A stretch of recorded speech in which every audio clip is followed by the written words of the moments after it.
And Ms. Ventura, you've done an excellent job of explaining these. And I think the thing that just continues to stick in with me is that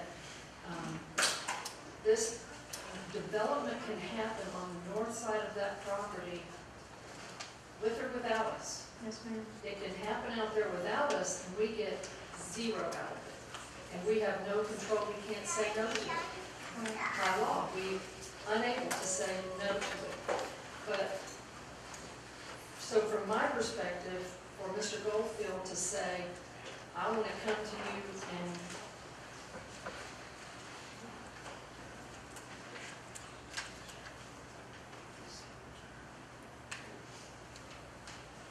for Mr. Goldfield to say that, you know, I want to give you input into this, it helps him, yes, but it helps us too. It gives us, in other words, we gain something off of this district that we would not otherwise have.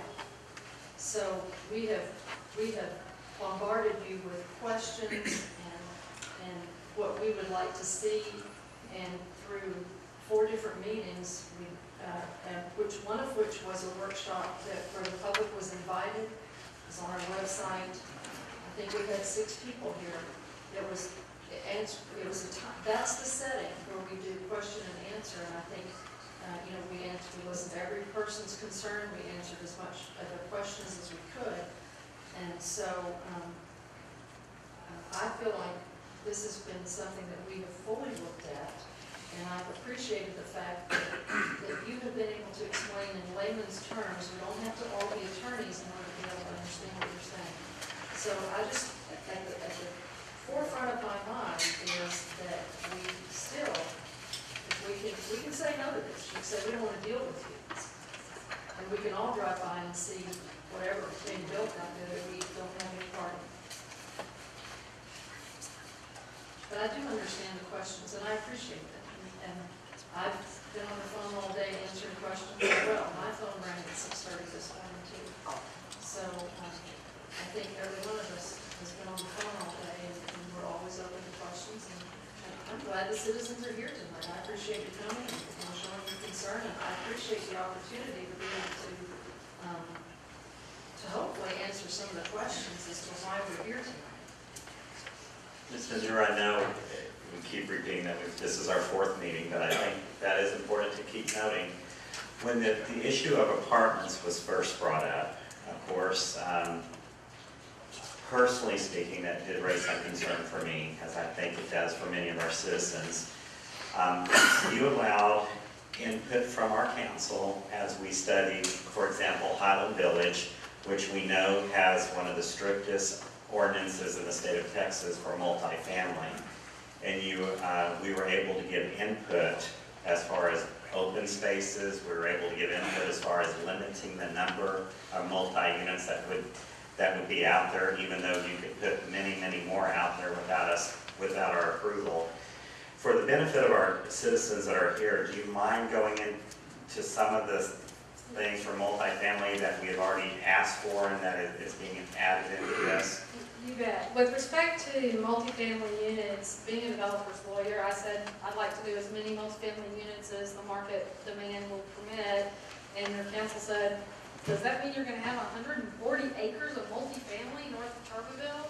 And that wasn't something that they could stomach, so over several meetings we reduced, I can do as much multifamily as the market will dictate, to I can do no more than 40 of the 140 acres north of Turbeville in multifamily product, and I can do no more than 900 multifamily units.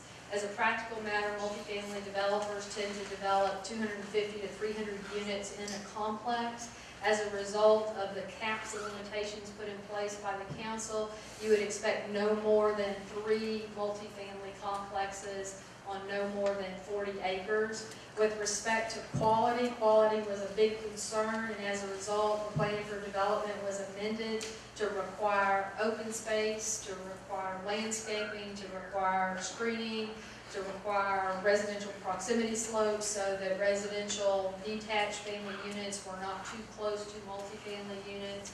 So the level of detail over the last several meetings has increased specifically the council directed me to Highland Village and other projects where they saw the type of quality that they wanted, and we've addressed those in the development standards. Some of the early meetings where we did have citizen input, one of the concerns raised was, we don't want these apartments to be Section 8 housing. And my response to that, consistent with state law, is that you cannot zone low-income housing out of existence. You can, through regulatory control, make sure that the quality of development produces a more expensive product, and I would submit to you this plan for development does that, but you cannot say in a legal document is prohibited by state law, no Section 8 or no low-income housing. If you review the plan for development for this project, not only do you have limitations on the number of units, you have restrictions regarding the quality of development, and I believe, based on the multifamily developers that I work with, that that will produce a high-quality multifamily unit, something that I would be comfortable living in with my husband of 19 years and my 8-year-old daughter, something that I wouldn't be embarrassed to put my Aunt Rosie, who's 80 years old, in. Does that address it? Thank you. Yes, I just wanted that more for the record, since we have a lot more citizens here tonight than we've had on the formal meetings. Can we readdress the this annexation? That's part of this whole document, and a discussion that needs to take place. Missy said 60-40 on the sales tax. This annexation of a chunk of the property, which is already in the town ag exempt, that would go to ETJ in order to amend up the plat, make it cleaner, and so forth.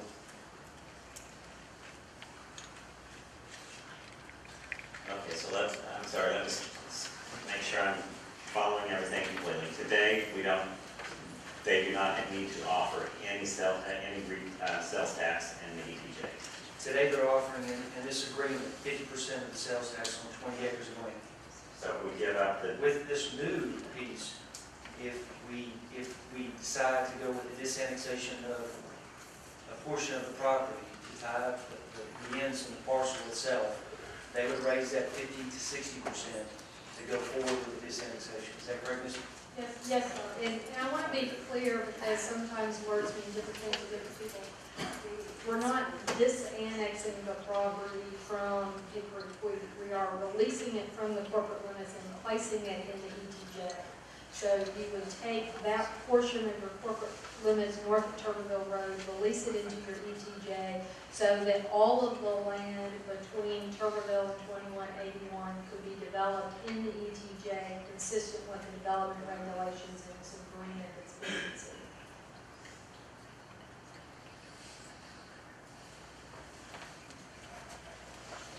And one of the reasons, or the main reason, I guess, why you're wanting that, how many acres is it? 22? 20? It is approximately 20 acres. Part of the reason that I've made this request is because that city limit line, ETJ line, has some uncertainty to it. It has never been separately surveyed by meets and bounds. If you want to plat that property, there would be some ambiguity about what's in the corporate limits and what's in the ETJ. We can rely on the tax parcel maps to determine some of that. But from a developer's perspective, when you look at the property north of Tuberville Road, it's multi-jurisdictional. Part of it's in the city and part of it's in the ETJ.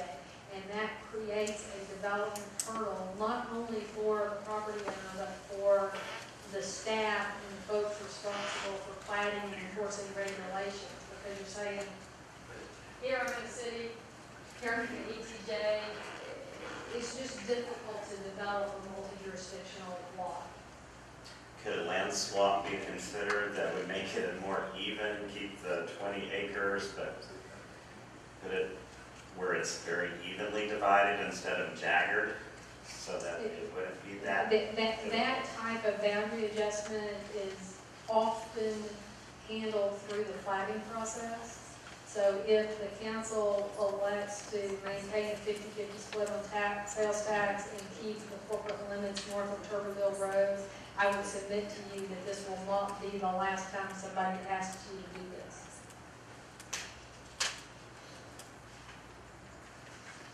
Thank you. Yes, sir.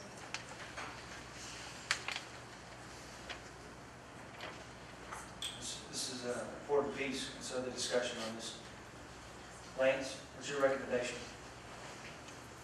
Well, that's all that 20 acres is adjacent to Turkeyville, correct? Correct. How long is that particular section, east going east west? I mean, again, there's not a lot of development on Turkeyville now, I mean, you're talking about frontage. That's something to consider. So what you're saying is that that piece that doesn't border Turkeyville, it stays within the town, that's not going to be in the district, which means there will be potentially no improvements on that piece of Turkeyville. It would still be in the district, I mean, we're bringing all the property into the district, it would just, we would get sales tax, or property tax. I would submit to you that if you leave the piece of the property north of Turbeville Road in the corporate limits, that the savvy developer who expands Turbeville Road is going to expand it north, because it helps solve that problem. So you take a piece of property where you're getting a little bit of property tax today, and when it's converted to a road or right of way, then you're not going to get any tax.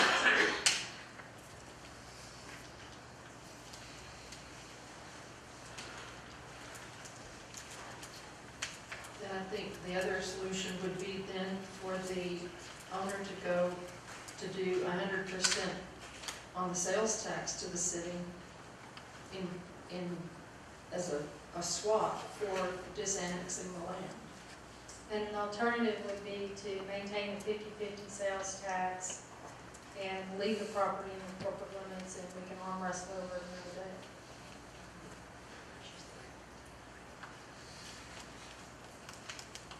If I may, could I say something? I came from a city where this was a problem. We had a multi-unit apartment complex built. We had officers calling in all the time. Am I in Euless? Am I in Hurst? The line actually ran and divided the single apartment units that may have 8 units in it. And it was very difficult for the officers that responded to them apartments. Very difficult to get the lines down and know exactly where you were. So it did create a problem for us.